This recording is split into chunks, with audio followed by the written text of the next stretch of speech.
Welcome back to another episode of 8158 Stories of Sacrifice. Today we're sitting down with Sergeant Lewis.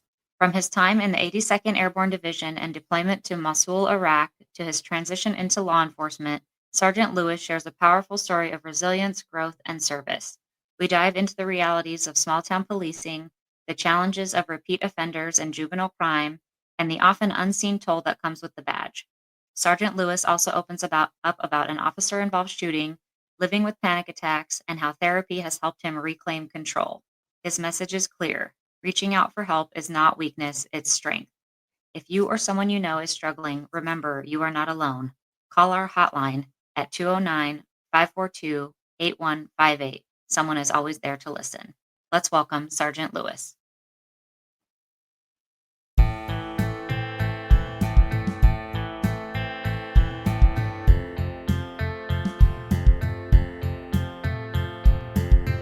You're listening to 8158 Stories of Sacrifice, where we honor the bravery of the first responders and the families who stand behind them. Real people, real stories, real heroes. This is 8158.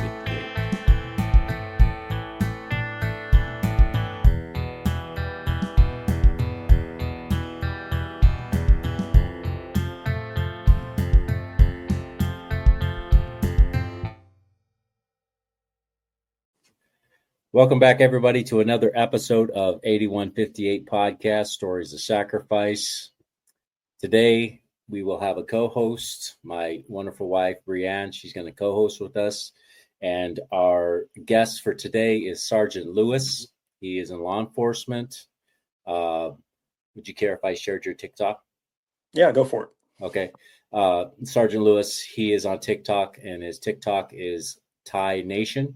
So any of you who are on TikTok, go ahead and follow Ty on Thai Nation.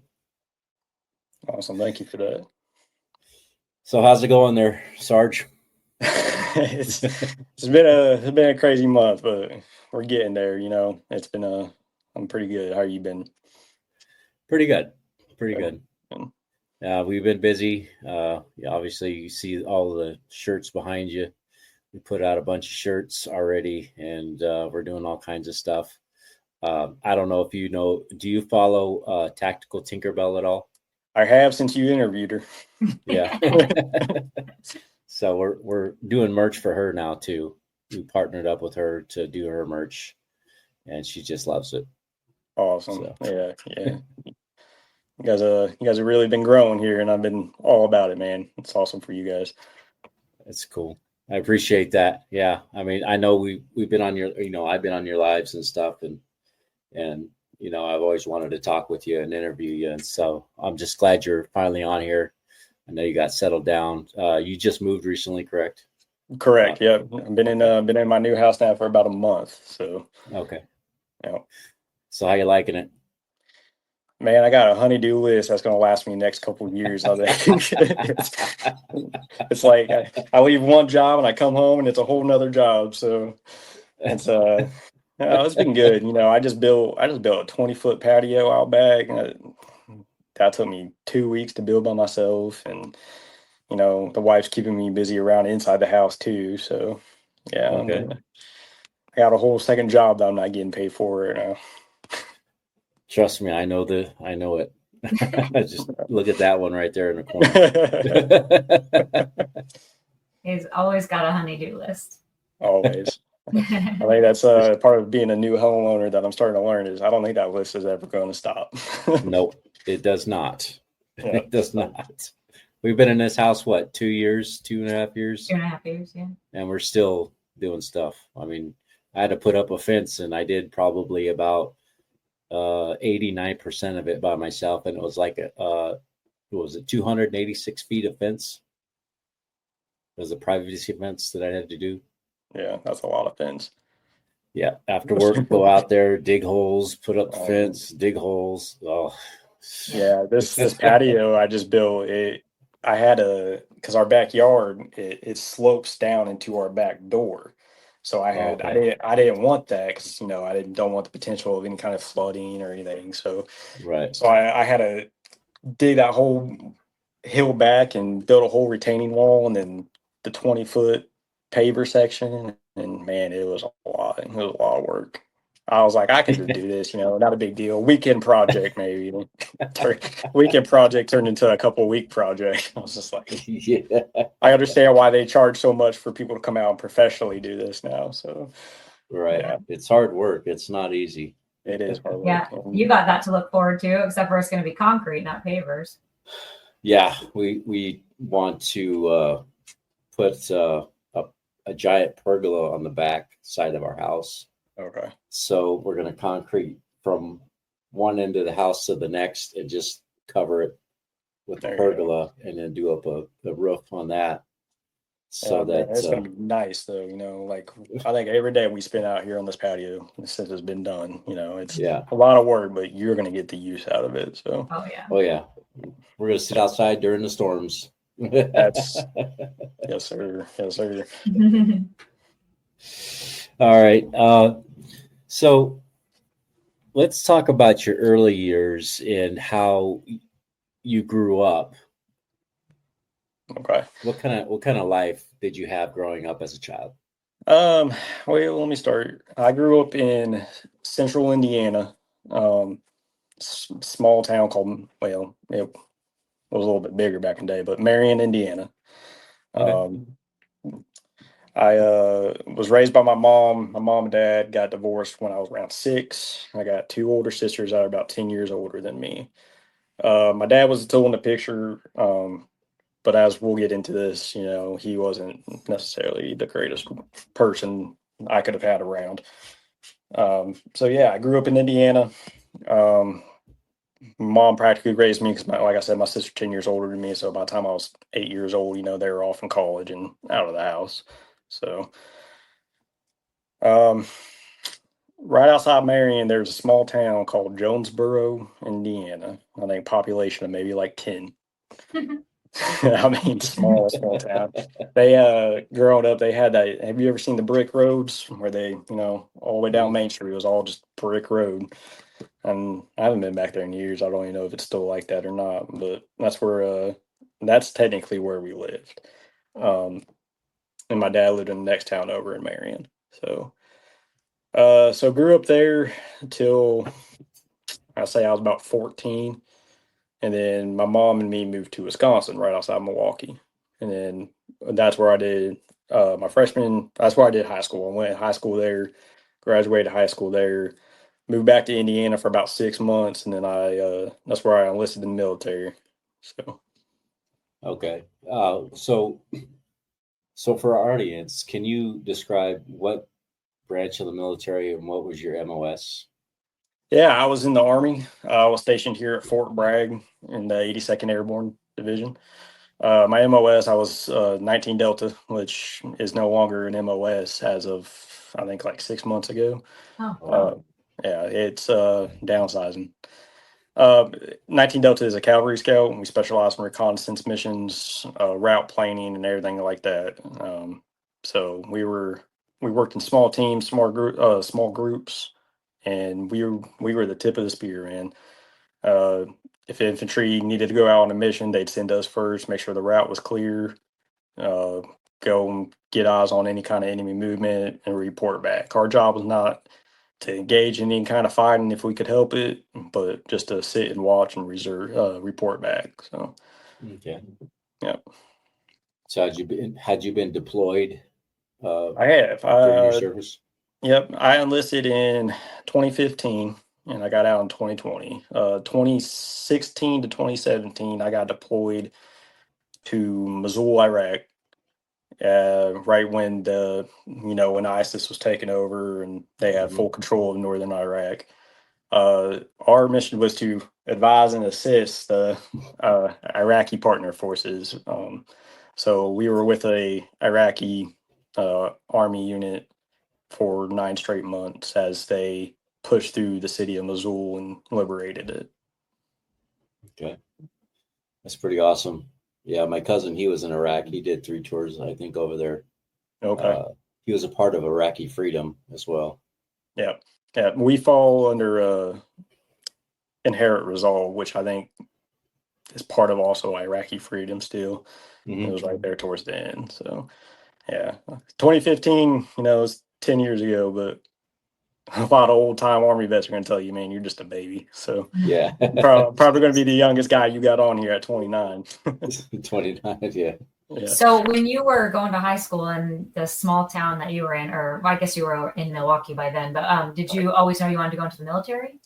I did. It was just something I've always, growing up, I played with little army men, the little green guys and the little green plastic tanks. And every day I'd come home from school and I had little Jenga sets, and I would set those Jenga sets up and make like little houses and play with my army men around the houses and stuff. And that's like one of my fondest memories of a child growing up. But yeah, my mom was a Navy corpsman. My dad was a Navy corpsman.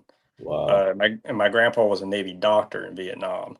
Oh, wow. And then my other grandpa was a Marine. So I got a lot of family that was in the Navy side of the military, and they were all a pretty big influence on me about the military. So, but they're all pretty heartbroken when I said I wasn't going to go into a Navy branch. I wanted to follow my own steps and do my own thing. So I was a little bit rebellious. Yeah. I mean, you got to do you, and you just got to figure things out for yourself. And obviously, did you enjoy what you did I in the did. I military? mean, like anything else in life, it's got its ups and it's got its downs that you're gonna gripe about. But for the most part, I did. I love it. I miss it. If I can go back and speak to 18-year-old Lewis, I'd be like, do this differently, but go back and go do it again. So it's had a lot of benefits. Made a lot of lifelong friends that I'll never forget. So That's good.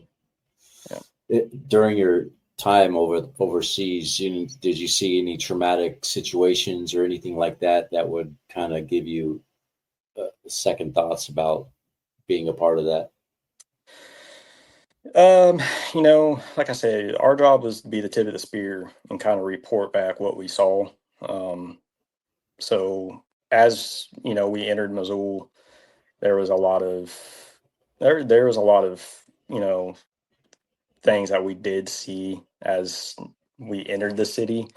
You'd see children homeless on the side of the road. You see military age men dead on the side of the road that were, formerly ISIS. And the Iraqis, they're not like us. They have a different way of thinking just because it's part of their culture, But they would leave those men out in the streets just because they were looked down on and seen as scum. So they would just leave them there and let them rot. They want to give them burials or move them, kind of a mental strategy, a psyop against their enemy. And so there was a lot of things, when we were behind Iraqis front line. So every time they go out and engage the enemy, they'd bring their wounded back to us, and we do a lot of triaging and medical support for them. Mm-hmm. Yeah. Man, I didn't know that about that culture, that they would do that. You figured they would at least want to clean up the streets a little bit, but it's like, I guess back in the medieval days, they leave their heads on the pike. Right. Yeah. Yeah. So, we started, we would complain about it to the Iraqi generals, and they'd go out there and eventually pick them up and move them. But yeah, they just leave all that. And it's a war zone. The city was supposed to be evacuated. Any civilians still there was supposed to be considered hostile. But you still have women and children and elderly people walking around all day. And they just left it all out there in the open. Wow. So when did you finally get out of the military life? I transitioned out in 2020, early 2020, about February. And at that point, I had made my E5. I was a sergeant. I was pretty content. And the route the Army was taking, I just couldn't see myself doing 20 more years of it. I was getting pretty burnt out, long days. I wasn't seeing my family, and I was just ready to be done with it. So 2020, I transitioned out. It's probably a good thing you got out when you did, because you might have been stuck wherever you were after COVID hit. Yeah. COVID was I still had a lot of friends in at that time, and they were all, confined to their barracks, and barracks rooms back then. I don't know how they are now.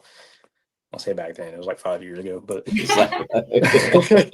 barracks rooms, oh, twice the size of a prison cell, it felt like, but is one window, and you can almost extend your arms out, touch the wall to wall, and that was about it. And you had a common area with another guy, but yeah, you weren't really allowed to leave base. Everything outside of base was closed, and yeah, it would have sucked.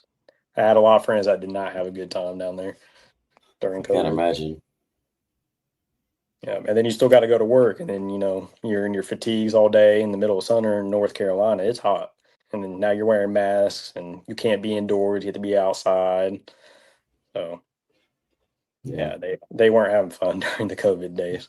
Can't imagine. It's definitely wouldn't have been fun. Yeah, no, not at all. But. So when you had transitioned out of the military life, had you thought about going into law enforcement? Was that in the back of your mind, or was that something you'd always wanted to do? Actually, I hated the police. Hated them. Yeah. I wanted nothing to do with the cops my whole life. I was a little rebellious child, got in a lot of trouble as a kid. And when I was transitioning out of the Army, I actually went and got all my welding certifications. I got MIG, TIG, stick, pipe certifications for welding. I got all of that. It took me about 6 months, and I was getting ready to go.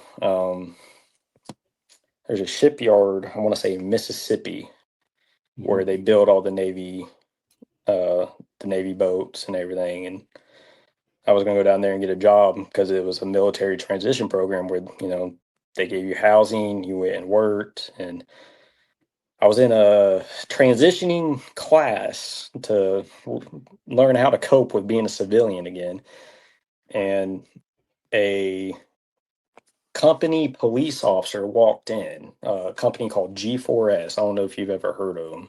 No. They were a private security company here, and they're worldwide, but this specific gentleman was with Charlotte, down here in Charlotte. And he gave me a recruiter and told me, hey, why don't you come try being a cop, or a company police officer? And I'll explain the difference in a minute. Okay. And he's like, it's fun, you get great pay. And at the time, it was more pay than I was going to make going to go weld for this company. So I was like, you know what? Whatever. Sure. I'll come out there. I'll try it.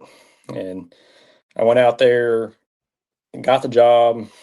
They sent me through the police academy, ended up becoming a cop, or becoming a sworn law enforcement officer for this company. And he just came in one day, and I was like, you know what? I don't want to go to Mississippi. I'll go make more money being a fake, I thought at the time, a fake cop out here for this company police, and, kind of bide my time until I find something out here. So it was never going to be a long-term thing for me. I was just going to find a welding job out here and eventually leave.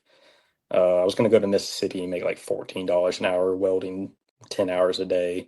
Wow. And I was just like, yeah. And they offered me about $18, $19 an hour at the time to come out here. So I was like, yeah, I'll just go and do that.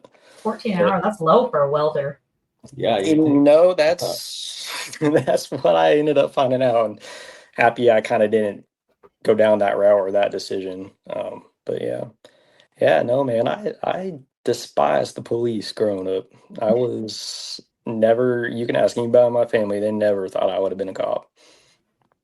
Yeah, it's pretty odd. Yeah. Going from hating them to becoming one. Yeah. Well, part of the reason I hated them was because of my dad growing up. My dad was in and out of the jail system all his life. Big time drug user.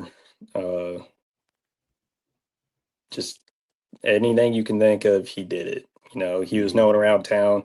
And growing up in the small town, when you have the same last name as somebody who's known to be that criminal, they look at you and they're like, well, he ain't going to amount to nothing either. So, growing up as a preteen and teen, I was like, well, might as well live up to it, So, Right. yeah, I ran with a few buddies, and we started our own little clique, I guess you'd call it. And man, I went down a really bad path there for a while. So, and the sad part about it all is my dad mentored me in it. Oh, wow. Yeah. So he was encouraging you to partake in that behavior. Yep. Wow.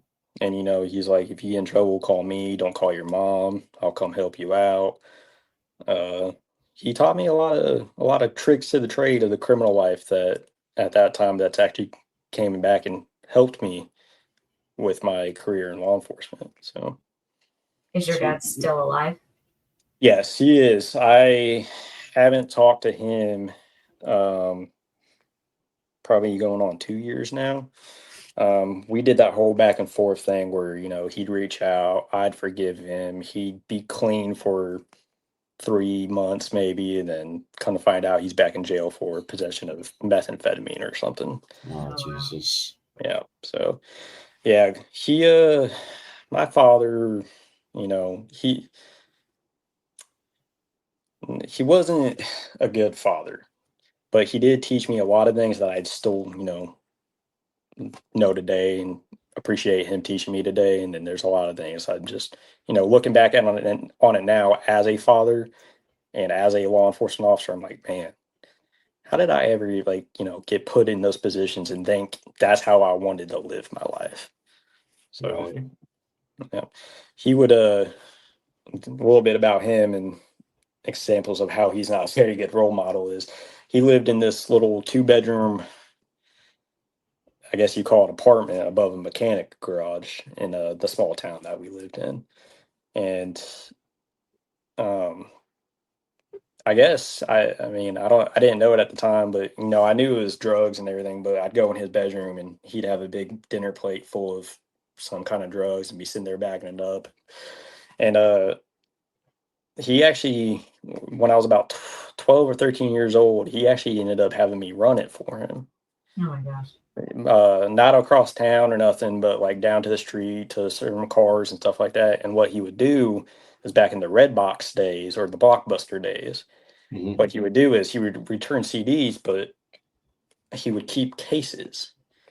So whenever I went out there and handed a Blockbuster case or a Red Box case or something to somebody in a car, it was really me doing his drug deal for him. Because cop comes by or something, they're not going to question, 12, 13-year-old kid coming out there and handing a movie to somebody or something. So, Jeez. yeah. So, yeah. So he taught me, I don't think it was intentional teaching that he was doing, but he was teaching me that. And I took that and went over to my boys, who I ran with, and we'd buy weed and we'd do the same thing and sell weed and run around town. And that was the life, small town. There's nothing in northern central Indiana. If you've ever been there, go out to the cornfield and have bonfires and parties, and then you drink or smoke weed, or you know, there was nothing out there to do. And then, when I was with my dad wasn't a good influence, but my mom can't tell me no about seeing my dad. So especially when there's a court agreement custody thing, and obviously my mom didn't know any of this stuff that was going on or anything like that. Yeah, I've been to Indiana many times. I've been in pretty much all over Indiana. Okay, so you probably know the area I'm talking about then. Yeah, Yeah. yeah. I've been all around that area. So I used to live in Ohio, and I drove truck for Menards. Okay. So we delivered all kinds of stuff. So I've been all over the state. Yeah, that Gas City, Marion, Jonesboro area right there off I-69, man. I still probably know all those roads like it's the back of my hand. riding bikes out till 1 o'clock in the morning, getting stopped by cops for curfew, and knowing all the secret alleyways and stuff to run down. So, So how did your dad react when he found out you were a cop?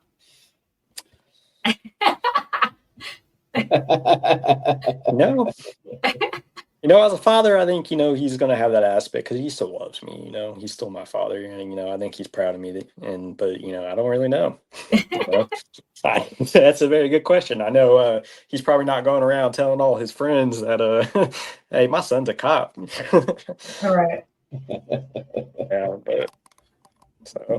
He's probably glad you're not in the same state as him, so you can't run his warrants. Man, yeah. That's what I said. I talked to he was involved in the incident one day, and I called a guy I knew up there who actually became a cop that I used to run with, and he's like, man, your dad, he just cannot stay out of trouble. I go, man, if I was up there, I'd be harassing him every single day. But, yeah, so he's probably pretty happy I'm not up there. That's funny. So how did you go from your, I guess, company job to where you are now? Right. So when I graduated, so company police, to explain this a little bit better for anybody who doesn't know what a company police is you have all the same arrestable powers as a regular everyday officer you see out in the street, except your jurisdiction is the company ground. As soon as you walk off of that company ground, you no longer have jurisdiction or can enforce any laws unless you see somebody being assaulted and any kind of felony. You can then intervene, but then you have to call another agency. And my particular company was transit police for downtown Charlotte. And I don't know if you've ever been to downtown Charlotte transit system, but it's probably equivalent to a New York subway above ground. All you deal with is homeless people and subjects with mental disorders and some severe drug addicted individuals. So I did all that while I was going through the academy, and the company has the power to swear you in and give you the badge and the gun and everything while you're in the academy. But when I graduated the academy, another police agency that I'm not going to name reached out and said, hey, would you like to come over here? We need officers. Your test scores look good. Your academy scores look good. Why don't you come over here and apply? And I did. They hired me, and I ended up leaving the company police. So. And how long were you with the company before you moved over? I would say from about May 2020 to February 2021. Okay. So almost a year. Okay. Not very long. And you've been with your current agency since then? No. So I went to a really big agency in a city that's about 70,000 people right now. Oh, wow. And worked there for almost 2 years before I came to my current agency. Wow. Yeah. So you probably were very busy. All the time. All the time. I mean, occasionally we'd have nights where we could, we'd have time to stop for like food and stuff. But sometimes there'd be nights where, we wouldn't get a call after midnight, and that was nice. That rare oddity, it would be nice. Yeah. But yeah, and I've always been a night shifter up until about 3 weeks ago. So now you're on days, huh? Now I'm on days, and man, do I hate it. Oh, wow. I cannot get used to days no matter how hard I try. My body's just like, this isn't for you, man. It's usually the other way around. Yeah, no, it's funny because I must have a lot of my mom's blood in me because she's a nurse, and she's been an ER nurse for 25 years, 25 years, all night shift. So Yeah. she can't do the days either. That's insane. I mean, I've worked both. I worked nights, days, driving truck. I worked 3 to 3 at night, 3 in the morning or 3 in the afternoon until 3 in the morning. So, I mean, and then it was hard transitioning back to days. Yeah. Well, when I started at this agency, my first actual police agency, we did 2 weeks of days and 2 weeks of nights, and it rotated every 2 weeks. Oh my gosh, that would be Jesus. hard. Yeah, we did That that would for suck. the first six to 8 months when I got hired on there, and that you work that Friday, Saturday, Sunday, and then it was weird because then you'd go and work a Wednesday, Thursday, and that Wednesday, Thursday is when you started your transition back to the other shift. So that Monday, Tuesday, you're trying to flip your sleep schedule and get readjusted, and it sucked.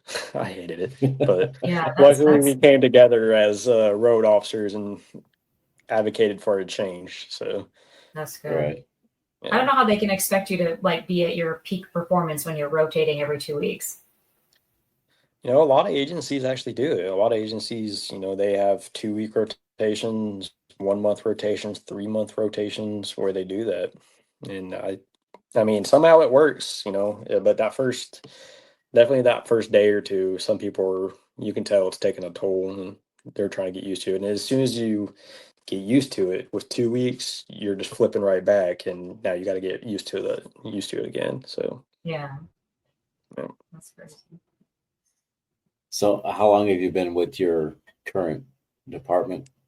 I left my first agency in November 2022, and then came to my current agency in December.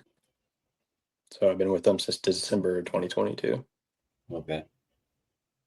Is it comparable to the other one? Is it better or worse or about the same?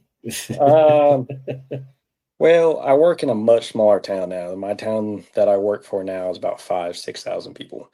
Oh, okay. So, however, the caveat to that is we are a very poverty-struck town and Section 8 town. We have about 4 apartment complexes that fall under housing authority. Mm. So we don't necessarily get the cream of the crop that come and want to live in our town. Right. And we also have there's a prison bus that has a drop-off location in our town too. Yeah. And on top of that, right next to that bus stop is the Greyhound bus that runs all the way from, New York all the way down to Atlanta. Wow. Oh, geez. Yeah. So we stay pretty busy in the summer times, and spring times typically is our like peak seasons. So right now Everybody's getting out. yeah, all the kids are out, everybody's getting out of jail, out of prison, traveling on the Greyhound bus and coming down to visit family. And I never thought about the Greyhound bus, but man, there's a lot of problems on the Greyhound bus that I would never expect. And they would call and be like, "Hey, we're coming into this stop. Can you have an officer meet us there?" And it's one of our top producers of crime right there for some reason. The Greyhound. So the small town that you're in now produces about as much crime as the big city you were in before. Yeah, so I mean, my small town actually has one of the let me rephrase this. Did have a higher crime per capita than any other city around us. Wow. Yeah, if I was to speak my name to anybody from around this area and I tell them I'm a cop there, there's like, "Oof, I'm sorry. Like, how is that? That's a rough area, But it's really not bad. So Yeah. So you probably have some of your typical reoccurring offenders that you deal with all the time. All the time. I know. Yeah. I swear I know half that town by name. So yeah. Yeah. So, but Can imagine. working in a town like that in a smaller agency with a high crime rate, you really got to know how to talk to people. That's the biggest thing, especially when I'm training somebody or somebody new comes in. I'm like, look, if you can't talk to somebody, you are not going to survive here. Because right now we have a day shift officer, a mid shift officer, which is 2 p.m. to 2 a.m., and a night shift officer. And then you have a detective, two supervisors, which is me and one other guy, and then our chief of police. So Okay. a lot of times you're out there by yourself, and backup can be 5-10 minutes away. And so I really, whenever I'm training somebody, we really touch on make sure you can talk to somebody, make sure you can use that verbal judo and talk somebody down. Yeah. 5 minutes is a lifetime. Oh, it is. It is. There's one night, I had a guy walking around our apartment complexes high out of his mind on bath salts. Oh, Oh, jeez. Jesus. Yeah, and I get out there with him, and he looks at me dead in my face, and about 10 feet away from me, and just stares at me for about 30 seconds, and he takes off running into a random person's apartment. And slams the door. She's actually staying because they have these like metal screen doors, and he actually opens the door, pushes her back into the apartment, closes the door, and locks it by the time I get to the door. So I got to shoulder the door in. By that time, he's coming down this long dark hallway running towards me, high out of his mind. And I'm like, great, here we go. Like the fight's on. And that it was me and him. He was probably 5'5", like 140 pounds. Like he wasn't a big guy. And, I'm 5'11", 185 pounds. And I've been in jiu-jitsu for 8 years. So, I'm sitting here on top of this guy, and I got his arms and legs out and trying to get his arms behind his back. And this man has his arms all the way out to his side doing push-ups with me on his back. And I'm just like, Oh, jeez. I'm like, what is going on right now? Like you get guys so high like that, they just turn into Superman for some reason. And I was like, all I could do was just lay on him, and backup was about 5 minutes away, and it felt like an eternity. I bet. Mhm. That is so weird. I mean, I don't know what causes, like when people are intoxicated like that, what causes them to have that sort of strength? It's just whatever that Adrenaline? narcotic is, adrenaline, it releases some chemical in their brain, shuts off a part of their brain. I really don't know. And they just turn into Superman. Well, it's kind of like when people are driving drunk and they hit somebody, and that the person they hit dies and they live, even though they've rolled the car 7 times because their adrenaline kicks in and their body survives. Yeah, you can't kill a drunk is a pretty popular saying amongst law enforcement, and you see it time and time again. And I work right on I-85, which is a major interstate down here in the southeast, and we see it all the time. You get out there, and this drunk guy's car is mangled and unrecognizable. We don't even know what kind of make it is, and here they are, barely a scratch on them, but yet they just killed somebody. Yeah. Yes. I don't understand that. That's crazy stuff. Yeah, it's drugs are a wild thing, man. Drugs and alcohol. Yeah. Yeah. I mean, especially when you have an alcohol problem and you're constantly drinking and you can't control it, and you think you know how your body reacts to it, and you think you know how to drive, but yet you're so intoxicated you're really not driving correctly because you're like all over the road. All over the road. Yeah, I don't understand it. I don't understand why people think it's a good idea to even have a few drinks and then think they're okay to drive home. So, Yeah, because what's the percentage for you guys where you're at? They're statewide. Drunk drivers? Yeah. Oh, it's a good question. Legal. It was really high. I don't want to tell you a number and be wrong. You mean the legal limit, the 0.08 legal limit? Is that what you're asking? Yeah. Oh, I'm sorry. I thought you were talking about fatality, the percentage of fatalities in drunk drivers. No, the legal limit. It's 0.08. It's 0.08 nationwide. Okay. Yep. Which when I'm certified to do all the alcohol DWI tests and everything, and in the class, they tell you can bring in 4 drinks as long as somebody is sober to drive you home, and we can do a controlled test experiment. And I had four light beers in 30 minutes, and I blew a .04. So it's about a Wow. beer, but it's different for everybody.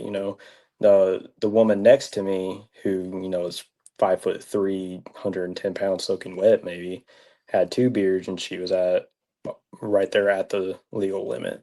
So it depends on body type and metabolism and all Yep. that stuff. Yep. Okay. Yeah, I always wondered about that. But you figure, the bigger you are, the more alcohol it would take to get into your blood system. Right. Yeah.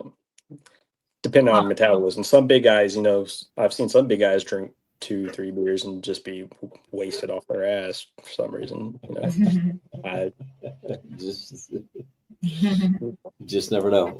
You just never know, I guess. Yeah, typically it goes off your metabolism and your body person, how big you are or how small you are or something like that. So Right.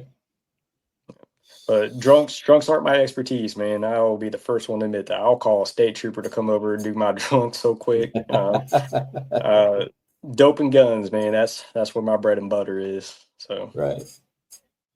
Yeah, because you had the training from your dad about the drugs. Yeah, that's right. That's right. That's right. Which he probably didn't realize what he was teaching you was a good thing in a way. In a way, yeah. There's always a positive outlook to it.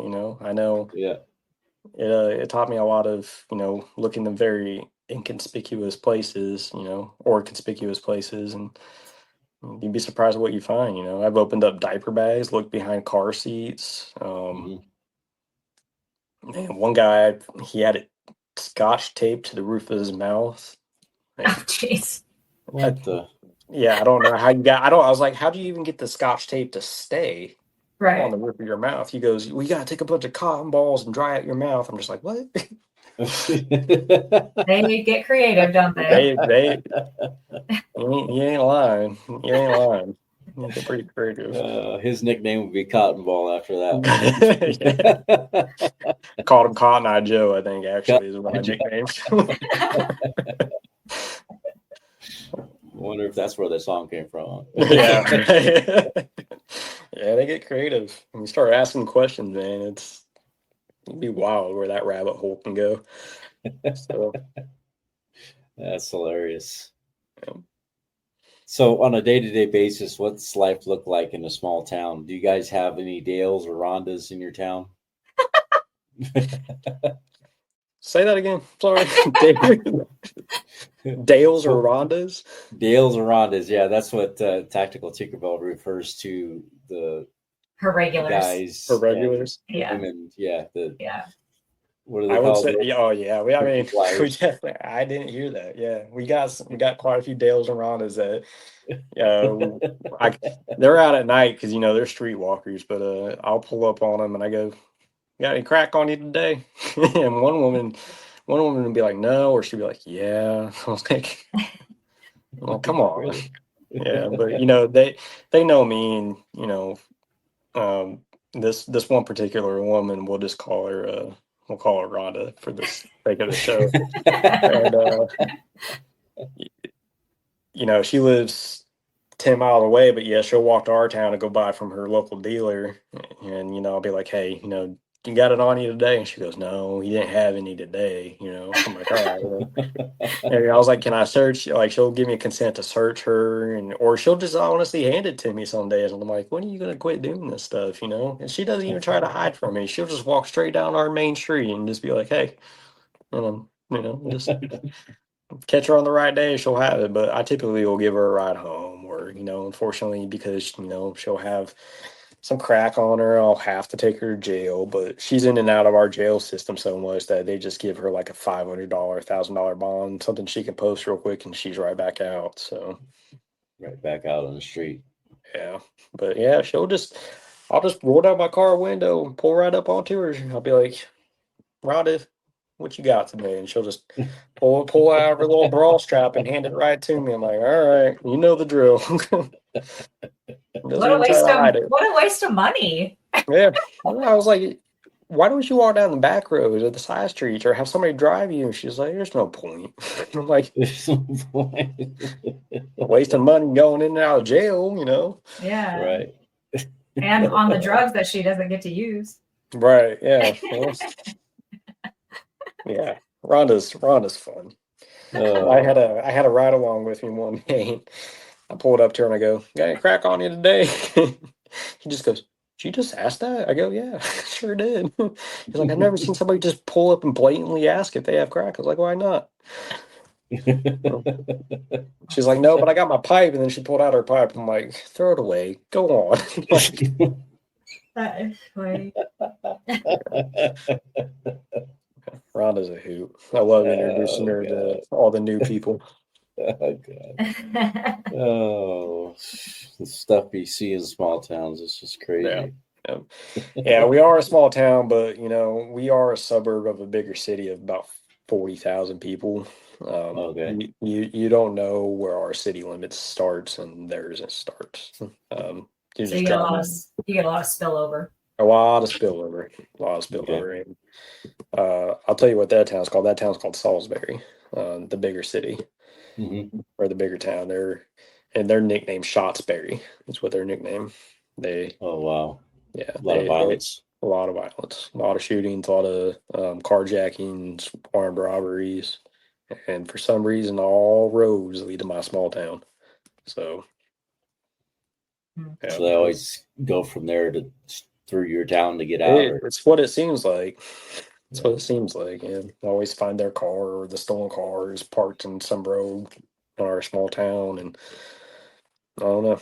Maybe they come through a small town thinking we won't be there, but contrary, we're out there because of the high crime rate more than any other town. So right. Wow. It's fun. What was that other?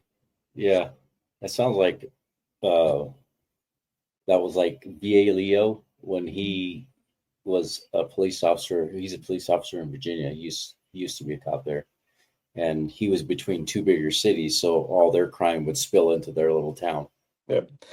We are that perfect halfway point between Winston-Salem and Charlotte, and 85 runs right between both of them, and 40 I-40 actually runs into Winston-Salem, and then 85 intersects 40 right there too, and we're like right there near all those crossroads, maybe 30 minutes from it. So we get it's a good little halfway point for, you know, a really busy interstate that goes all the way to Atlanta. So yeah, man, a lot of do you guys deal with human trafficking at all? yeah, they not so much in our town, but the other city and the county, they get quite a few human trafficking arrests. The city of Salisbury, you know, kudos to them. They just got 20 keys of coke out of a guy's house. Wow. Yeah, and that guy's house was like 5 minutes outside of our town. So oh my gosh. Oh my gosh. That's crazy. 20 keys. Yeah. That's 20 keys. That's a big hit. Yeah.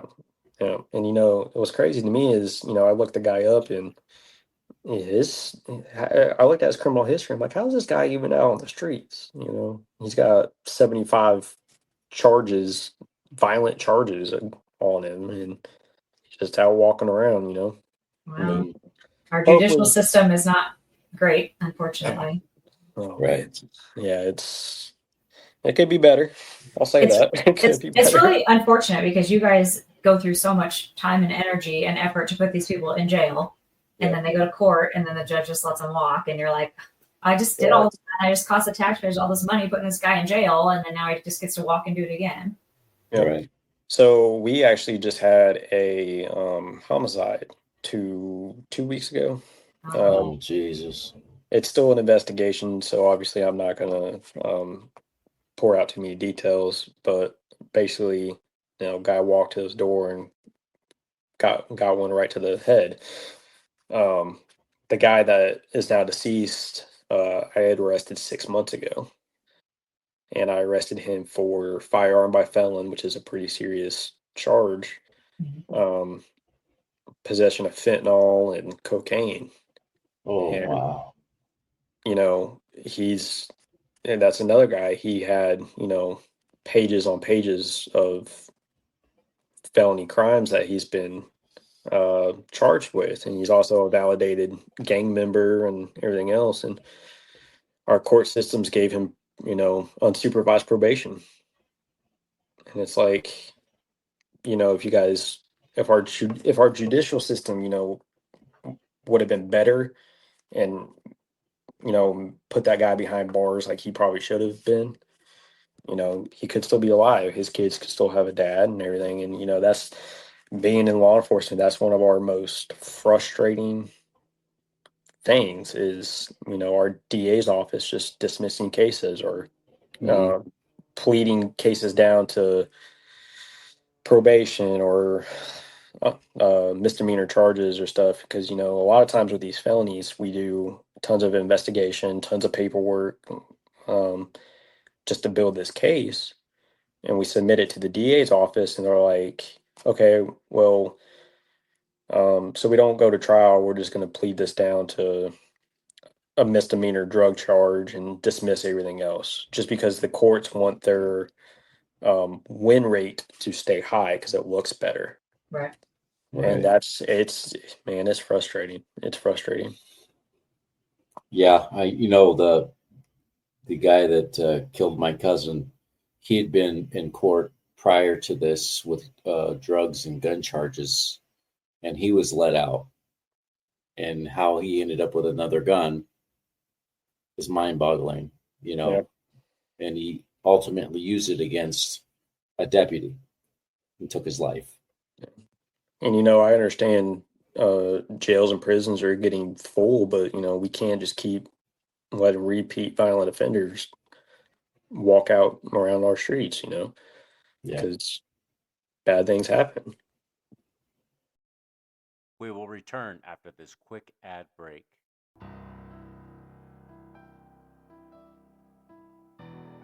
The William H. Bill Butler Jr. Foundation is on a mission to honor first responders and support those who serve.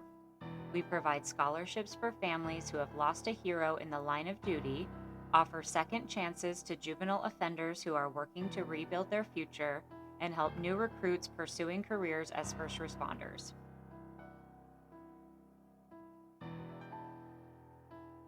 Through generous donations and the sale of merchandise, we're building a community that uplifts, empowers, and creates lasting impact.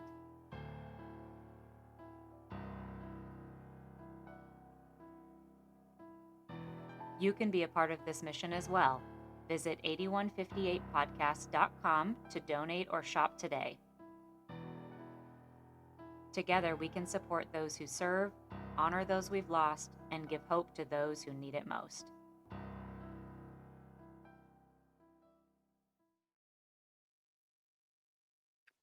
Behind every badge is a story, and behind every story is a sacrifice. This is the 8158 podcast, where we honor the lives and legacies of first responders and their families. If our mission speaks to your heart, if these stories move you like they move us, join us on Patreon. For just $5 a month, you'll get ad-free listening, exclusive merchandise, behind-the-scenes content, and video episodes only available to our patrons. This isn't just a podcast, it's a movement, and you can be a part of it. Support us at patreon.com/8158podcast. Let's continue to share the stories that deserve to be heard.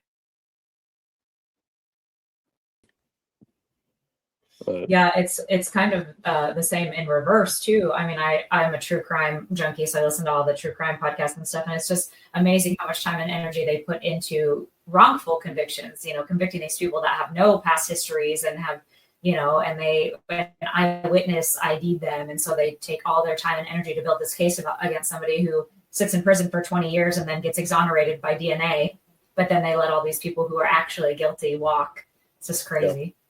it is, and It's it's backwards. frustrating. It's very, very frustrating. Yeah, It's totally backwards. yeah.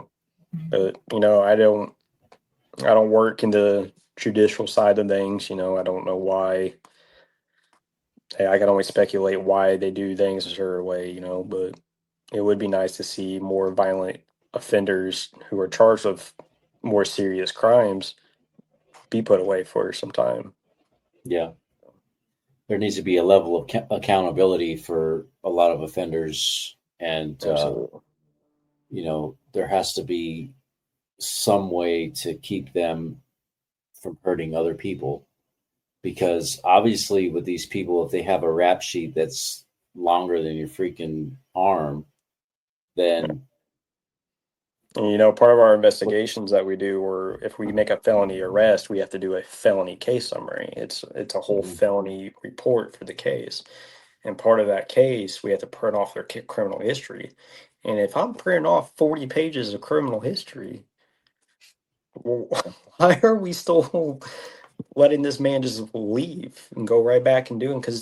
And then that's the problem today is a lot of these guys know, oh well, I'll just plead guilty and I'll be right back out. Not a big deal. So they really just they stop caring. And if we made it a reason for them to start caring, they probably wouldn't be out here committing crimes. That would be the hope. But yeah, it's the same thing with juveniles too. State of North Carolina just a few years ago raised the juvenile age is that can be charged for adults from 16 to 17 to they have to be 18 to charge them as an adult or to lock them up. So my first summer in this town, every single night, me and the other sergeant who I was training at the time, me and him almost every single night was either a police chase in a vehicle pursuit, or we were in some kind of foot chase with a juvenile who just broke into a house, who just shot at somebody's house, who was in a stolen car. And the only thing we can call and try to get what's called a secure custody order, which then we can take them to a juvenile hall, essentially. But even then, it was like pulling teeth. So we would just have to call their parents. Parents would come pick them up, or a guardian would come pick him up, and we just have to take out a court order on them and just see him in court. And then mostly what just happened then is they just get an ankle monitor for 6 months, and then ankle monitor's off. So we see a lot of repeat juvenile offenders too. Yeah, they obviously don't have the proper guidance, and it's sad to see kids going through that process and that cycle. Yeah, it is. And it's like, how can you get through to the youth when they know, if they get caught, they're just going to get their parents called and be fine. And then, they're not going to get reprimanded at home because, here comes Rhonda to come pick up her son, who I just arrested for being in a stolen car. But yet I just arrested Rhonda 3 days ago. Right. It's like you don't have that guidance at home. And obviously the parents aren't setting a very good role model either, or being a very good example either. Yeah. So do the law that you were talking about, does that apply to murder as well? No, we will secure them for that. Or if they did shoot somebody, but the person hasn't passed away and stuff like that, then we will secure them. I was on a traffic stop one day, and right across the street from a daycare, a car pulls up and starts shooting into a house right in front of me too. Oh my God. I was like, what the hell's, you're in such shock. You're like, am I really seeing this right now? Like, yeah. And, I end up leaving my traffic stop, obviously, and going and getting behind this car and try to pull it over. And they don't flee from me, but they stop, and 2 males hop out, and I end up catching both of them and arresting them. And thankfully, one was 18, so he was charged as an adult, but the other one was 15. And that was the one time that I was actually able to get a secure custody order for a shooting where nobody was actually injured, thankfully. Well, it's attempted. It was attempted, right? But even a lot of times with attempted, unless there's an injured party, they wouldn't give it to us. That's crazy. It's just crazy how there's more and more young kids that are committing these crimes. I mean, just the other day on the other side of the state where we are, there was a 14-year-old kid that opened fire at a high school football game to start shooting at people. 14-year-old. That's insane. I mean, first of all, where are they getting these guns? First of all, and why are they just shooting at random people? Yeah, and that's I try to talk with them every time I find a kid with a gun, try to figure out like, hey, where are you getting these guns? But they're all lip sealed, don't want to tell them. And 2 days later, they're on Instagram posting another one, and it's like y'all have more access to guns than anybody than a damn arms dealer for some reason. It's crazy. But yeah. Yeah, I will say kids scare or teenagers these days scare me more than any other old school gangster that I come across. So They're more unpredictable Yeah. and uncontrolled. that's the word right there, unpredictable. Mhm. You never know what these kids are willing to do. So Well, and there's just so many issues with mental health now with these kids. It's just so prevalent now, more so than it was when we were kids. I mean, we never had this kind of mental health stuff that we dealt with, at least none that we knew about, right. not on this large of a scale. And so it's just so prevalent now with these young kids. And then they get a hold of a gun and you're like, you don't know what they're going to do because who knows what kind of mental health issues they have. Yeah, yeah, and I just listened to an episode yesterday where you're talking with that gentleman from Tennessee, where he hit it on the nail. Mental health doesn't. It's very important in our job, and it doesn't get enough spotlight. And the funding there for training or for programs to help these people isn't there either, because it's not spotlighted. Nobody knows about it. Everybody knows that there's mental health problems, but they don't realize how big of an impact people's mental health is. And a result of that,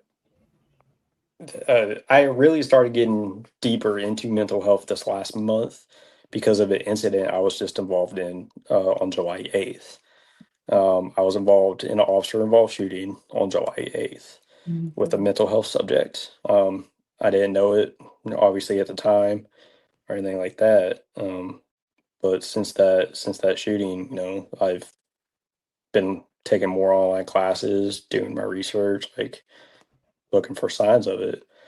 In this particular incident, there was nothing for me to actually be able to do to help this guy. And a little story on that is I responded to a traffic accident, and the fire department was the first one on scene, and they radioed that they needed law enforcement to 1018 traffic. 1018 traffic is lights and sirens, emergency traffic. Yeah. Dispatch didn't tell us why. I don't know if it was really relayed to dispatch why, but I happened to be the first one on scene. When you get on scene to a traffic accident something you think is a traffic accident, and you don't see the firefighters assessing the scene, but instead they're huddled up like a bunch of penguins behind their fire truck, the hairs on the back of your neck start to kind of stand up a little bit. I know they don't do their jobs anyways, but that was a little weird. So, so I get out of my car and I'm about 20 yards away from them because I thought I was just gonna be blocking traffic or something. I didn't really know what was going on. But then they start whispering to me. I'm like, man, I can't hear you. I'm 20 yards away. So I start walking up to them, and they're telling me, oh, he's got a weapon. He's got a weapon. He's behind his truck. And so I draw out my service weapon, and I walk around this fire truck, and here comes this gentleman running at me with a hammer in his hand. And I'm backing up, and I'm telling him, hey, don't do this, let me help you. And he's just like, fuck you, man, fuck you, shoot me. And he gets within maybe 10, 15 feet, and unfortunately I took his life. um, you know but speaking about mental health, it's not only important to learn about it as a law enforcement officer to help people in a crisis, but it's also very important to learn about it so we can help ourselves too. Because there's this big stigma about we're men, and this job is, you know, more male dominant. Yeah. And as men, we don't like to express our feelings. You know, we stay bottled up, and it stays all in here, and we don't control it. You know, we come home, and you know, and I'm just saying we, because I'm talking about In not general, just yeah. me in general. Yeah. But you know, we come home and we drown everything that we see in a 12-hour shift in a bottle of alcohol, or some kind of narcotic, or you know, and you see it a lot, but until you really understand it, you don't understand what you're seeing. And I speak to a lot of guys in law enforcement, and I reach out to them and make sure that they're getting plenty of help, or if they, you know, if you ever need to talk, like, it's not a coward's way out. It's good to have somebody you can release all of that pressure to. I call it pressure because it starts to build and it feels like you're about to explode, but you don't know how to keep yourself from exploding. So it's mental health is a big thing. And I really wish a lot of departments, I wish states, because a lot of departments can't afford it. So like North Carolina, your department only gets funding based off of the town income. So, Right. you know, smaller towns or cities that don't have a lot of income can't provide the funding for programs. So I really wish for North Carolina, the state or somebody would step in and provide grants, and I'm sure there are tons of grants out there, but it needs to really be addressed in law enforcement, because the last time I looked, average everyday human who's not in any kind of first responder field sees 2 to 4 critical incidents in their lifetime. Do you guys know how many law enforcement sees? Like anywhere from 500 to 700. Yeah, that's a lot. That's a lot to keep inside. Yeah. You know, so just me myself here recently, I just finally got into therapy. Good. Just talking to somebody, you know. My wife was a big supporter of that. She could tell something had been bothering me, and she knew. I speak to my wife, and I don't hold anything back from her. So she knew about the incident right away. A good buddy of mine called her while I was talking with investigators. And she, I kept telling her, I'm like, I'm okay, like, I'm fine, like, it sucks. I hate it. I hate that I had to take a human life. Nobody wants to take a human life. Yeah. But there were innocent people there. The firefighters were there, and at the end of the day, I'm going home to my family. Right. And it all happened within like 20 seconds, so it was a pretty quick ordeal. But yeah, she knew something. She knew some stuff was eating up inside of me just based on how I was acting, I guess. So she really pushed for me to get in to talk to somebody, and it's been nice, having somebody behind a closed door that whatever I tell them doesn't leave that room. Right. It's just it's a weight off your shoulders. So if there's any law enforcement officers who are listening to this, or first responders who are listening to this, go talk to somebody. You might not want to do it because of the stigma of you talk to somebody you're weak. It's not true. If you go, I promise you go and talk to somebody about everything that's eating you up or that you got keeping inside of yourself. That weight off your shoulders is going to feel amazing. It has for me. So, Yeah.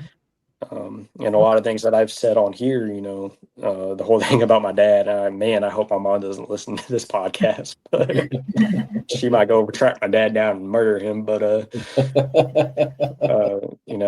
a lot of people don't know that about my life. So, Yeah. Well, we appreciate you being so candid with us, and kudos to your wife and to you for seeking help in such a short amount of time after the incident and not letting it, build up. Well, there was a lot of things before this incident where, she was like, you need to go talk to somebody. You need to go talk to somebody. And I'm just like, no, like, I'm okay. I promise you, I'm fine. I'm fine. I'm fine. And I think after this incident, it was kind of the icing on the cake for her. And she's Yeah. like, you're going to go Yeah. talk to somebody.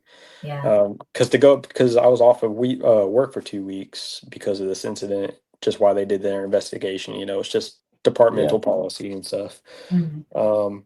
I had to go and get a eval to make sure I was good to go back to work, but that wasn't anything. That was, how you feeling? You good? Do you think you can go back and do your job? Yeah, I got this. All right, sign this paper. Cool. Mhm. So, but it mental health is no joke, man. And I've only been doing this 5 years, going on, 5.5 years. So, and I've seen so much shit that I do constantly think about. Yeah. And unfortunately, I'm always going to think about it. I just don't think there's any way around it. But 5.5 years compared to somebody who's been doing it 20, 25 years, who's never went to talk to somebody. Right. I couldn't imagine how much weight you have on your shoulders, how Yeah. much, stuff you got going on in your head. And, I think I'm gonna joke and say, that's probably why guys get married in law enforcement 3, 4 times. It's because, they they don't know how to deal with problems or communicate because they don't want to. Yeah. It makes them Right. feel weak. Yeah. I definitely had some problems in my marriage because I wouldn't communicate, and you know, I got past that, learned how to communicate with my wife better, and marriage has been golden ever since. So That's great. yeah, so any first responders who listen to this, don't think it's a coward's way out. Definitely go and get some help. So Absolutely. Yeah, and we try to intermix, a lot of our interviews with resources as well. We've had some therapists on and some different companies that do, different types of mental health counseling and stuff, and just always trying to have resources available for people. Just because you never know what's gonna catch someone like, oh, hey, well, I don't really like therapy, but that sounds like maybe something I could do, or you know, yep. like Healing Right. the Hero, healingthehero.org. I mean, we've talked to several people that have said, oh, I've tried therapy, I've tried this, I've tried that, nothing works for me. But, have you tried this? Have you tried Healing the Hero? It's free. They do it a different way. They, try to turn your trauma into something that has, you can have positive thoughts around that when you think about it. And maybe that's something they haven't tried before. And so we're always trying to offer resources for people in different ways that, something might help them. Yeah, and that's I got, amazing because you can never have enough resources when it comes to this line of work, and needing somebody to talk to or needing to find a way to let out everything. right. Yeah, I have one more session with Dan, and it seems like a lot of the weight's lifted. I was going through therapy, and I wanted her to go, and she wanted to come to my therapy session so she could better understand what I was going through and where I was coming from. And it helps you guys as a couple too. Yeah. Because And it helped me to communicate with her better. yep, absolutely. I was that for years. I was that skeptic about therapy with my wife, and Yeah. she's like, "No, it really works. It really works." I'm like, "No, I don't need it. I'm fine. I'm good." But no, I'll give therapy a pat on the back. It's not what you think it is. It does help. Yeah. It does Right. help. So I've noticed with your sessions with Dan, I mean, maybe it's happening at work, I'm just not seeing it, but it seems like you've had a lot less panic attacks since Yes. you've been seeing him. Yes. and you see, that's kind of what's been happening with me is panic attacks. And my panic attacks for years, and they probably go back to the military and stuff too. But Mhm. I would just shut down. I'd go sit in my chair right here, play video games, and just shut the world out. I'd fidget with something, and my wife always knew when I was in those kind of states, like when I put myself in a corner ready to fight, kind of that flight Mhm. or fight response, that she knew, okay, he needs a minute. Like, Mhm. and I would just bring myself out of it eventually. Yeah. I was bringing my home from soccer practice a couple months ago, and we're just talking. We're having a good time. We're laughing. It's just me and my son in my truck, and all of a sudden my whole right side just goes numb, and I just lock up. I didn't know what was going on. Luckily, I pulled over and I got out of the truck and I sat down, and I felt like I was having a seizure almost. Like my body Yeah. started shaking, my hands locked up, I couldn't move.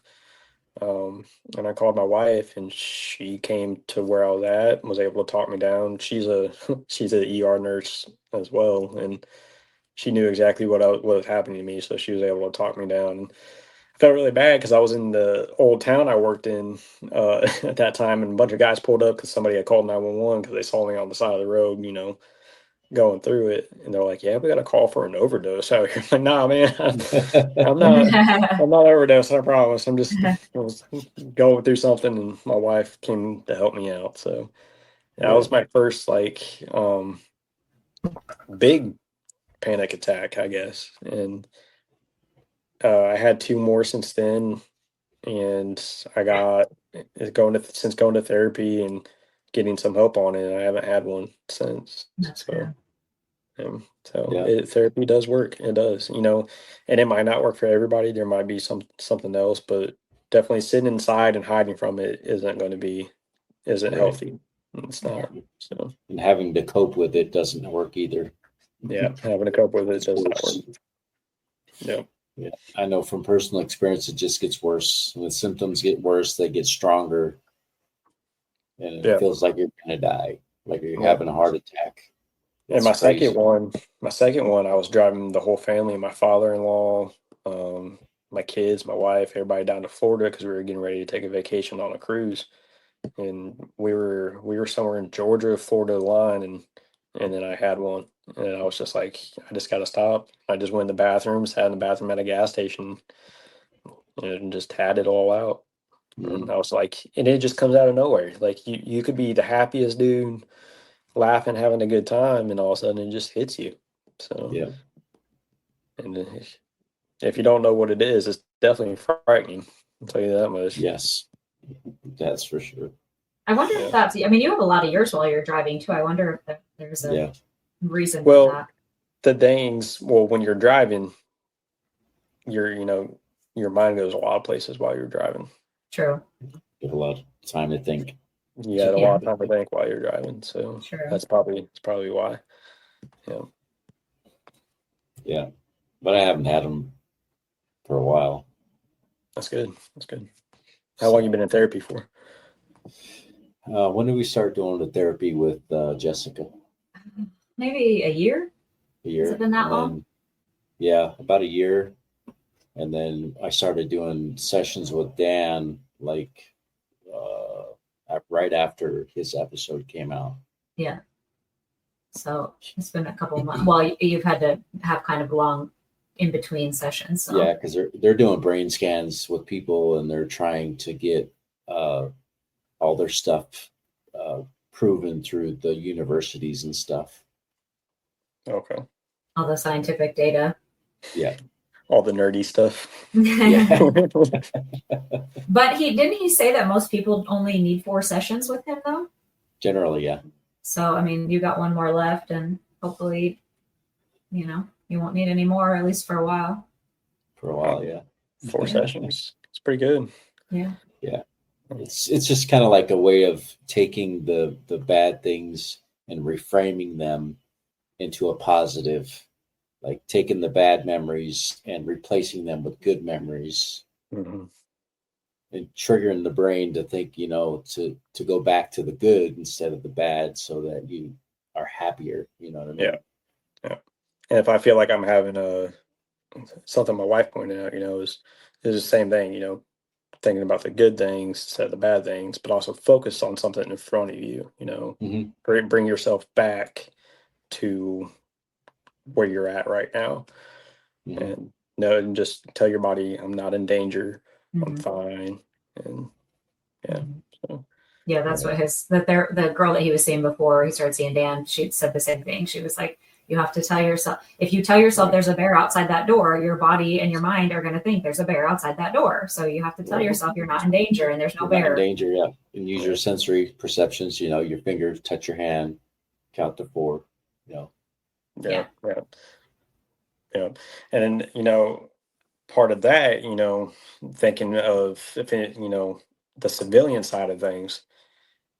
And if, we all see those YouTube channel or those videos out there where, the person behind the driver's seat is screaming and yelling at the cop, you know, think about me walking up to that car 2 weeks after my incident on a traffic stop for something minor, just talking to you, and now you're in my face screaming at me.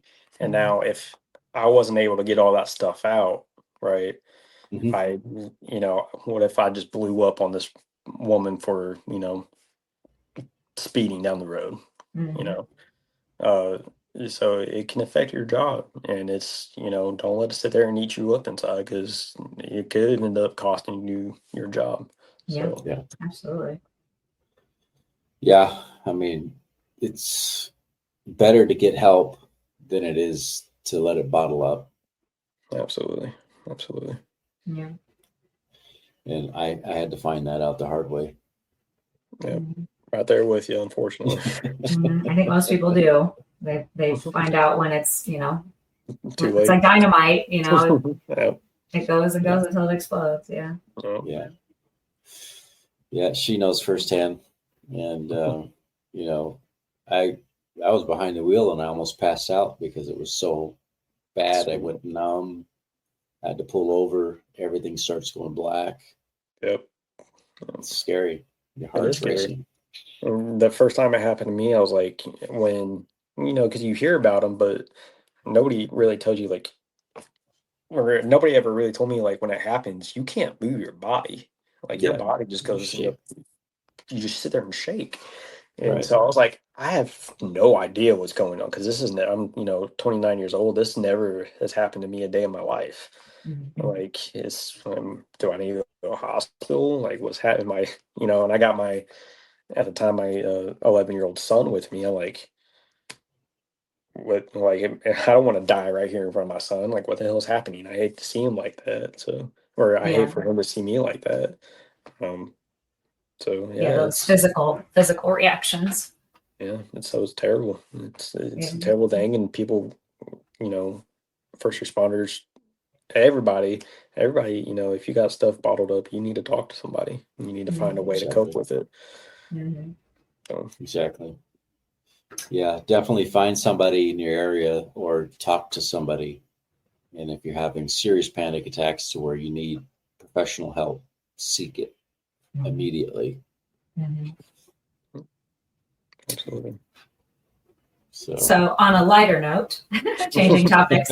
What do you want the general public to know about law enforcement, police officers, law enforcement, first responders, that would bridge the gap between you all and the public? My favorite thing to do is come in and hang out with us for a day. When we get people that come in and actually see what we deal with on a daily basis, or we run them through scenarios, because a lot of times we get, well, like, if I'm up at our local store chatting with people, because for some reason when I'm in my uniform, I'm a damn social butterfly, but when I'm at home, I'm like, I don't want to talk to anybody. Right. So when I'm up at our, like, local store and I'm chatting up, damn Rhonda again, I get people up there like, well, what do you think about this that happened out in California 5 years ago? I'm like, man, I don't know. Like, tell me about it. And, they'll tell me about it, and they're like, well, they'll tell me about a situation where a cop shot somebody, and I'm like, all right, well, let me run you through the scenario. Here, you're a law enforcement officer, and I'm coming at you. Like, what are you going to do? And there's a really cool video out there. I wish I can remember the name, but two reporters did it, where they came in and they got behind the wheel of a cop car, and some instructors training ran them through some real world scenarios where you get out and it's just people arguing, and all of a sudden one person pulls out a gun, or they come charging at you, and these reporters, sometimes they made a good shoot, sometimes they made a bad shoot, and they would ask them, they're like, well, why'd you shoot that guy? Well, he was walking towards me. I didn't know if he had a gun. That's our everyday job, you guys. Like, and when we can bring somebody in and really show them,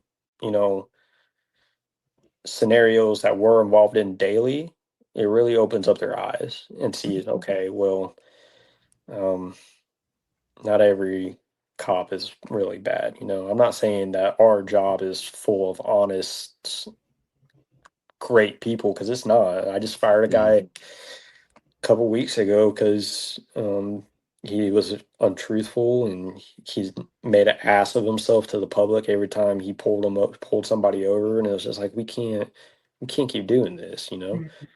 And what was happening with that was I'd go and talk to somebody, and they're like, well, that asshole cop, so and so did this and talked to me this way. And I'm like, look, I'm sorry, but that wasn't me. Like, we're not all assholes. I'm sorry you experienced that. And eventually, me and the chief got fed up and with his untruthfulness, and we fired him. But biggest thing I would say to the general public is, don't always judge a book by its cover. There's a lot of bad publicity going around about law enforcement on social media, in the news. If you're really curious about law enforcement and how things are supposed to be done, come in. A lot of great bigger agencies have the like it's like a public academy. You come in and learn how to be a police officer and everything like that, and they teach you scenarios. Or come in for a ride along. You got to sign a waiver. We got to do a quick background check, but it's nothing serious. Come in, ride with us for a day, see how we operate, see how we do things in our read our policies and ask any questions you have. Right. So just because you see one person post half of a video on social media, isn't the full picture. Right. So there's always more to the story. I like to tell brand new recruits that I get out of the academy that I have to train. When you go on scene, you're going to have 3 different truths. You're going to have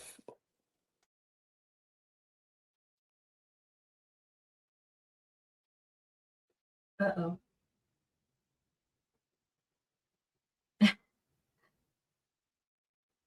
Uh-oh.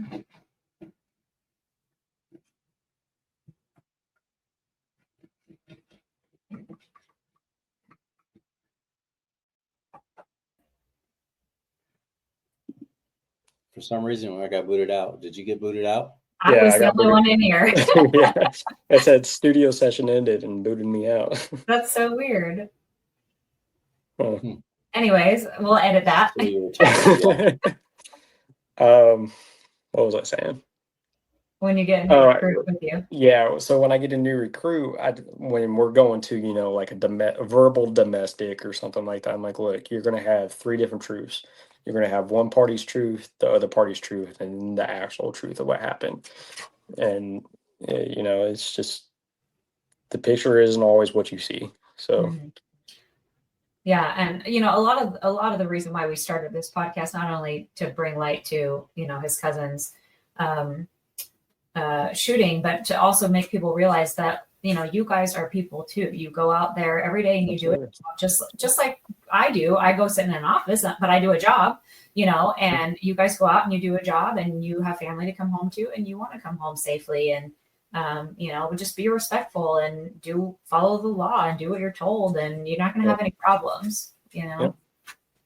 And like I said, not every cop is a saint, but that's our job as law enforcement officers to also be able to hold them accountable as well. Right. But yeah, my badge stops at the door. When I come home and I take that uniform off, I am now a father. I am now a husband, Right. And that comes first to me. At the end of the day, I'm going to come home to my family. Right. I'm always going to put them first. And it's hard to do that in this line of work, because a lot of times at work, when you get put into those critical incidents, you're like, man, I don't want to mess up and I don't want to go to jail. Because, if we violate somebody's rights, or if we take a life that wasn't justified, we're just as accountable as any everyday citizen. Right. So, Yeah,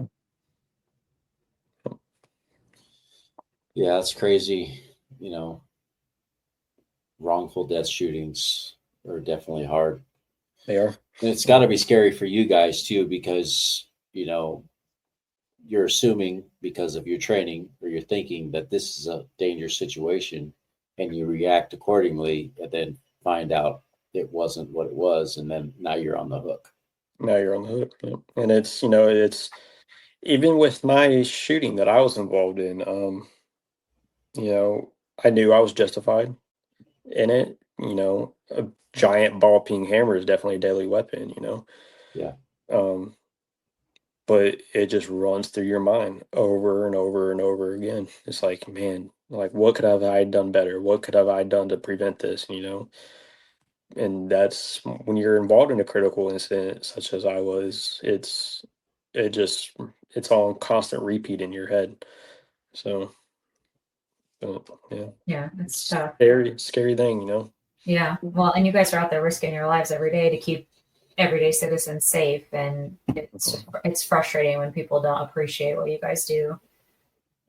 It is. Yeah. It is. And I'm always for a discussion too. I had one guy pull over one time and flag me down. It's just like started recording me instantly. I'm like, man, you flagged me down. Like what? What's up? And he's just like, he wanted me to answer some questions about stuff. And we had like a 30-minute conversation while he was on Facebook Live. And eventually, he's just like, all right, and turned off his Facebook Live. And we had like another 10-15 minute conversation, just me and him. He's like, I met one bad officer and changed my whole opinion. Like me as a kid, I met tons of officers as a kid. I always thought they were fucking assholes. I always treated them like assholes. And in return, I got the asshole cop. So, but it's not, I think a lot of times cops don't stop and actually look at the other side of things too. Mhm. Right. A lot of times I like to ask, what kind of bad interaction did you have with law enforcement officers, because I'm all about changing hearts and minds. Like I said, when I'm at work, for some damn reason, I'm a damn social butterfly, and I talk to everybody. And when I'm at home or out with my wife, she's like, "Man, you hate people. I don't understand how you're a cop." I'm like, it's not that I hate people. It's just I talk to people all day at work. I don't want to go out and talk to people. Socialize it. Yeah, and socialize. Yeah, Yeah. Well, when you're in your uniform, you have a different persona, and right. you Oh, gotta yeah. you gotta be friendly. Right. Especially as a supervisor now, I'm the face. I'm the face of the department sometimes, Yeah. I'm the highest Right. ranking one on duty sometimes. Sometimes, um sometimes some people are like, damn, Lewis is here. Or there's someone like, oh great, my Sergeant Lewis is here, hell yeah. But you're always gonna have people that don't like law enforcement, and you're always gonna have some people that will always love law enforcement, Mhm. But So just what's go go ahead, ahead. sorry. I was just gonna say, I go was ahead. just gonna say, and that's if anybody listens to this who wants to get in law enforcement, it's just a reality that you're gonna have to accept coming into it. Mhm. Not everybody's gonna like you. Yeah. It's not gonna change how I wake up in the morning and put on my socks. Right. If you don't like me, you don't like me. I can't if I can't change your opinion, I'm sorry, But Yeah. Yeah. I'm not. I want to go home. I'm gonna put on my t-shirt the same way. I'm gonna put my socks on the same way, and I'm gonna go about my day. Yeah. So, Right. and I'm not going to treat you any different just because you don't like me. So, Right. That's good. That's good. So you're 29. You've been a cop for about 5 years. What's next for you? oh man, I don't know. I didn't even want to be a supervisor until it was offered to me, and even then, I was about to turn it down because I always just wanted to be the road guy and run and gun, and find the guns and find the drugs, and now I'm supervising guys who are out there doing it. But I've enjoyed being a supervisor so far, so I think I would I would like to go to some three-letter agency such as the ATF, DEA, our State Bureau of Investigations for North Carolina, something Mhm. along those lines. Um, but right now, I'm pretty content with where I'm at, being a supervisor for my town. So That's good. Well, That's those I'll awesome. are just lofty just goals, and I hope that you make it happen. yeah, I Absolutely. appreciate that. Appreciate that. I'm Yeah. actually, the reason I'm so happy here is I got a good supervisor who backs us up and, you know, as long as we don't lie to him or go out here and violate somebody's rights, he's going to defend us, and he's always fighting for us with the town board and at the city council meetings and everything. So it's great to be at an agency that really has your back and supports you. So Yeah. but long term, I would like a bigger goal. Yeah. Well, we'll pull for you. Hopefully, you if you decide to make that move, we'll be rooting for you. I appreciate that, man. Appreciate it. Yeah. And if you ever do, we'll have you back on and you can talk about what life looks like now. Yeah, absolutely. How has life changed for Ty? Absolutely. Yeah. Yeah. So, is there anything else you'd like to share with us this evening? Nope, just reach out if anybody needs help, just reach out. My TikTok is Ty_Nation. Feel free to message me. Me and Rico's had plenty of conversations on there. So Yeah. just don't be scared to reach out if you need help. That's my big message. Yeah. Yeah. Reach out. Somebody's there to listen. And since I think let's see, the last time you and I were on a live together, we actually started a hotline. Mm-hmm. Oh, did you? Okay. Yes. So if anybody wants to talk, they can call us on the hotline, and it goes directly to my phone. What's the hotline so I can put it on my TikTok? Yeah, the phone number is 209-542-8158. 8158 podcast. Yeah, I'll put that up on my bio. And I have it pinned on the top of ours as well, so you can share it from there. Yeah. Perfect. Right on, guys. Yeah, I love your message. I love what you guys are doing. God led you down this path, and it's definitely a good one. So I'm really thankful y'all are out here speaking with people, getting the message out. It's a great thing. So y'all keep up the good work, and I really appreciate y'all giving me the chance to come on here. Well, we appreciate you coming on. Yeah, definitely. We appreciate that. It goes a long ways to help other people to know that they're not alone. And we're trying to bridge that gap between the community and law enforcement as well. Right. So, there's common ground there, obviously. Yes. And, we're all people. We all have jobs, and we're just trying to do our jobs and live our lives, Absolutely. But we got to remember, our law enforcement and our first responders, they have, same mental health issues that every people have, except you guys have more of it because you see more of it. Mm-hmm. Yeah. So it definitely takes a toll. Yeah, it does. And I can't imagine it's easy. Right. No, sometimes it isn't, and, we spoke about a lot of negative things, about law enforcement, a lot of positive things come out of it too, so if you go look at my TikTok, like every Easter, this past Easter, I finally posted something about it, but I go and hand out Easter egg kit to all the kids I see out. And luckily this year I was able to capture a good photo. But around Christmas, I go hand out like little tiny gifts, like little toys or something. And there's a lot of positive and good things that stay with you too when doing this job. So yeah. If you ever get a chance, you can go on YouTube and check out Alpha Response Network. They show a lot of positive stuff about law enforcement, some of the good things that they do. I mean, they obviously show the car chases too, but because they're videographers, right. But they also show the good things that law enforcement does for people as well. Yeah, so I'll definitely have to check them out. So, Alpha Responder Network. Yeah, Alpha Responder Network. Yeah. Okay. And they have a YouTube channel, and they have a podcast, and then they also put all their it's like kind of a documentary style, like live PD sort of. Yeah. Okay. So, but yeah, they have all their videos on YouTube. So yeah, they try to focus on positive stuff too. Yes. Kent Shelley, he's coming on the podcast. Well, actually, after this one airs, he'll already be on. Okay. He's actually friends with Mark Lamb as well. Awesome. Yeah, Mark. big fan of old Sheriff Lamb.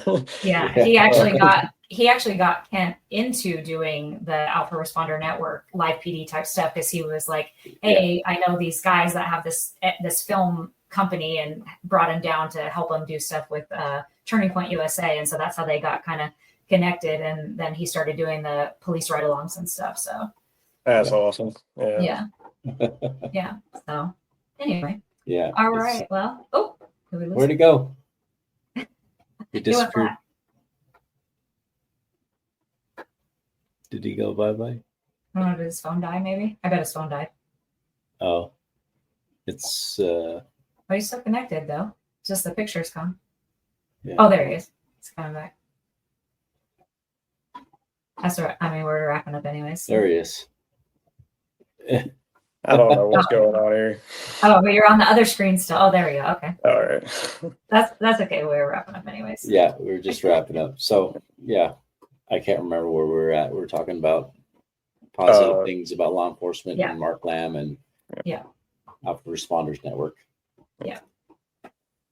So yeah, they show a lot of positive things. You can check them out.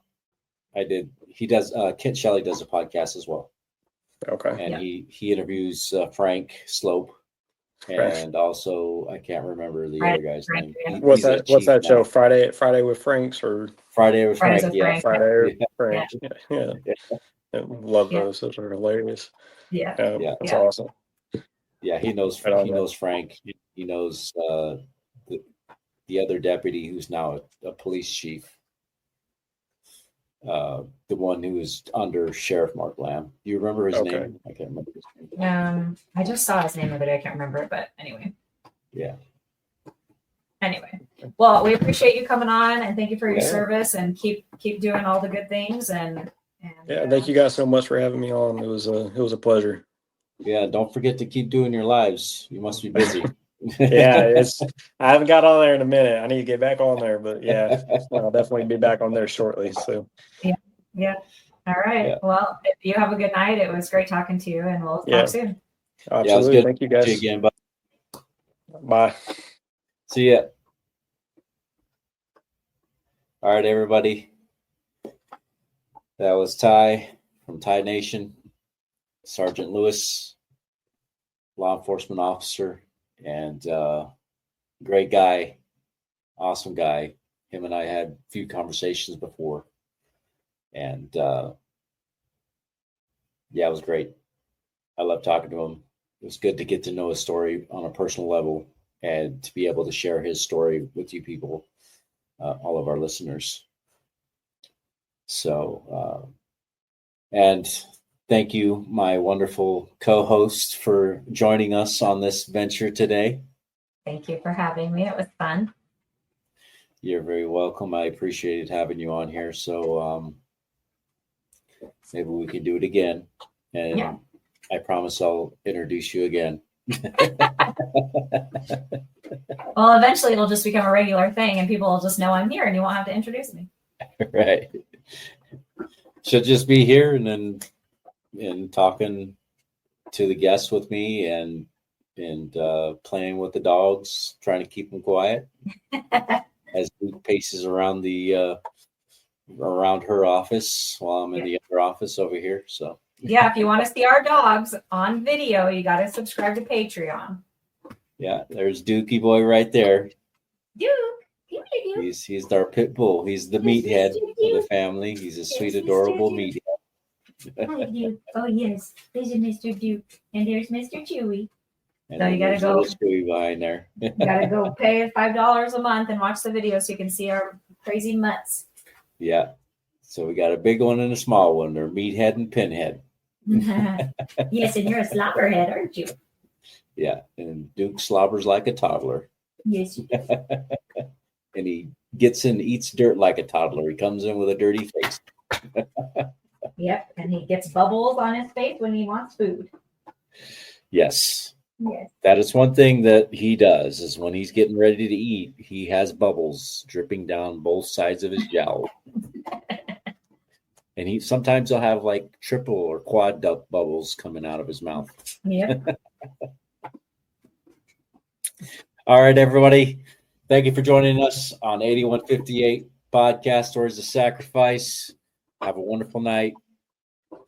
8158.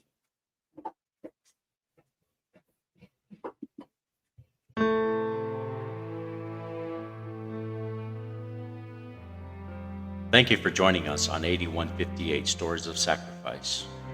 Every story we share is a tribute to the courage and resilience of first responders and their families.